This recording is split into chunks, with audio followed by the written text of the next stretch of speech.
তো হ্যালো বন্ধুরা, এখন আমরা বাতাবির জন্য ছাদে এখানে কাটতে বসে গেছি। বাতাবি এই যে মাছ হারাচ্ছে, একেবারে নুন লঙ্কা দিয়ে মাখবো।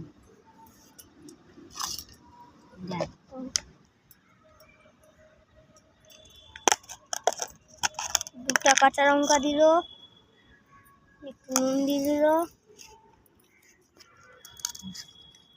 লঙ্কা নিচ্ছি তুই দিয়ে এটা মাখা হলো।